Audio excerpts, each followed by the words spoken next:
Hello, I am Angel. I am 16 years old and I sleep 8 hours every night. Having said that, I still participate in a lot of social events, I still go out every weekend with my friends, and I still have good grades, which proves that you don't need to sacrifice having fun or studying for a good night's sleep. Improving my sleep has made my life so much better. I am less tired, I am more active, I study better, I am more present in the present moment, and much more things. And essentially, this is what helps me get 8 hours of sleep every day. The first thing, choosing a realistic time of going to bed and a time of waking up. Sleeping 8 hours is very important, but it is as important or even more to sleep at the same time every day, because your body has an internal clock, and if you're sleeping at different hours every night, you're messing with it. So what you have to do is to choose a time of going to bed and a time of waking up every day. But this time has to be realistic, because it has to be something that you can follow every day. Obviously, there can be exceptions, but it has to be something that you are actually willing to follow for the rest of the year. For example, I decided that on the weekdays I was going to go to bed at 11 and I was going to wake up at 7. And on the weekends I was going to go to bed at 12 and wake up at 10. And obviously, yes, it's better to have the same time for weekdays and weekends. But I made this exception because I know that it was so unrealistic for me to go to bed at 11 on the weekends. This is going to be the most important thing for improving your sleep. So ask yourself this question: at which time am I going to go to bed and wake up every day? Then you will see how not only your sleep, but your days as a whole get so much better. The second thing, getting tired during the day. A lot of people go to bed and they try to fall asleep, but they are unable to do so. This is a problem that was happening to me, and I think it can be happening to you as well. But then I realized that that was because I was doing nothing all day long. Essentially, I was just waking up, go to the sofa, grabbing my phone, and then be there doing nothing all day.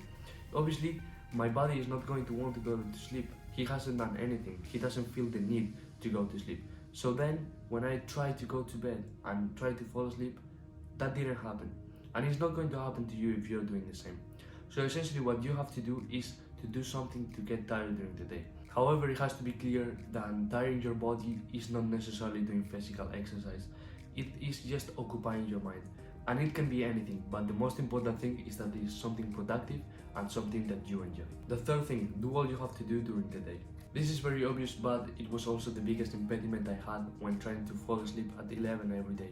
Essentially, during the day, I would just procrastinate all of my homework, work and study, and when it was 10 p.m. I had to do it all.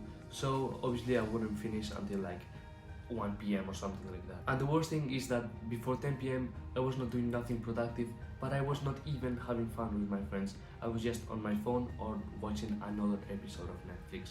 Now all of what I have to do, I do it on the first 3 hours after school.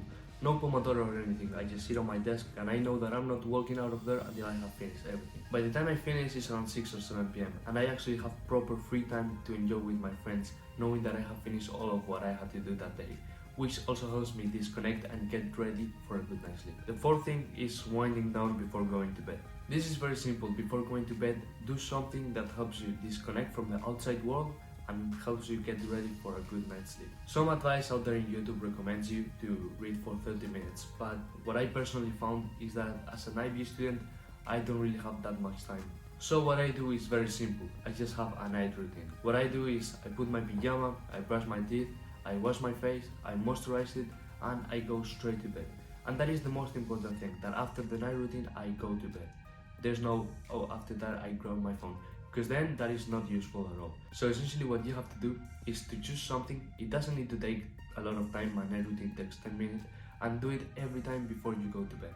This is going to help you a lot to have a good night's sleep, because you are going to fall asleep faster once you are relaxed and kind of absent for all the daily stresses. The fifth and last thing is knowing that a good sleep is very important. If you're not aware of how crucial is sleep in your life, you're not going to put effort and time into trying to improve it. This is what happened to me. I would have the worst sleeps ever. I would go to bed at 3 a.m. and wake up at 6 a.m. then go to school. So what I encourage you to do is to do some research out there, and you're going to see how improving your sleep is going to reduce your chances of getting a heart disease. But you should also know that in the short term it also has benefits. The main being that if you sleep well, you won't look tired tomorrow, so you're going to be more attractive. So yeah, that's the end of the video. I hope you liked it and it encouraged you to improve your sleep. And I'm going to eat. This is the fourth video I record today.